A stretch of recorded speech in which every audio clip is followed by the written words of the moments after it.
একটি ছোট্ট শহরে বাস করত রাহিম আর তার স্ত্রী আয়েশা। দুজনেই খুব ভালো মানুষ ছিল, কিন্তু ছোট ছোট বিষয় নিয়ে তাদের মাঝে প্রায়ই ঝগড়া হতো।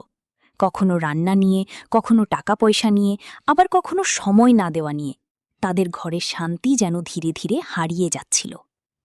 একদিন বিকেলে তুচ্ছ একটা বিষয় নিয়ে তাদের বড় ধরনের ঝগড়া হয়ে গেল। রাগে আয়েশা কান্না করতে করতে অন্য ঘরে চলে গেল, আর রাহিমও চুপচাপ বসে রইল। ঘরের পরিবেশ ভারী হয়ে উঠল। সেই রাতে কেউ কারো সাথে কথা বলল না। পরের দিন সকালে রাহিম মসজিদে গেল নামাজ পড়তে। ইমাম সাহেব সেই দিন খুতবায় বলছিলেন, স্বামী স্ত্রীর মধ্যে ভালোবাসা আল্লাহর রহমত, কিন্তু শয়তান চায় তাদের মধ্যে ঝগড়া লাগাতে। তাই রাগ হলে চুপ থাকা, ক্ষমা করা আর আল্লাহর কাছে সাহায্য চাওয়া খুব জরুরি। এই কথা রাহিমের মনে গভীরভাবে দাগ কাটল। সে বুঝতে পারল সে নিজের রাগ নিয়ন্ত্রণ করতে পারেনি। নামাজ শেষে সে আল্লাহর কাছে দোয়া করল, হে আল্লাহ, আমাদের মাঝে শান্তি দাও। অন্যদিকে আয়েশাও নিজের ঘরে বসে ভাবছিল। সে মনে করল রাসূল সাল্লাল্লাহু আলাইহি ওয়াসাল্লাম কখনো নিজের স্ত্রীর সাথে খারাপ ব্যবহার করেননি। তিনি সবসময় ধৈর্য ধরতেন এবং ভালোবাসা দিয়ে সমস্যার সমাধান করতেন। আয়েশার চোখে পানি চলে এলো।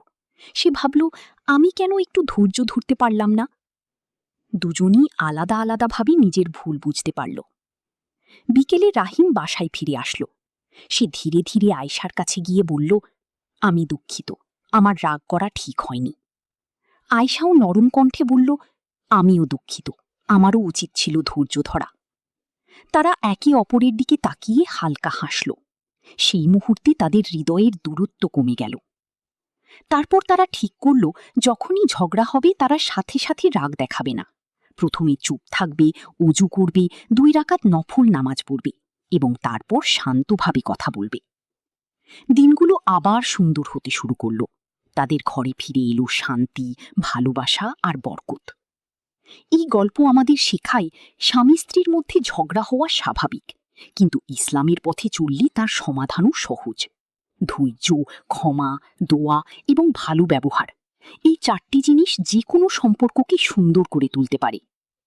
শেষে তারা বুঝতে পারল, ভালোবাসা মানে শুধু সুখীর সময় পাশে থাকা নয়, বরং কঠিন সময়েও একে অপরকে বোঝা এবং আল্লাহর পথে থেকে সমাধান খোঁজা।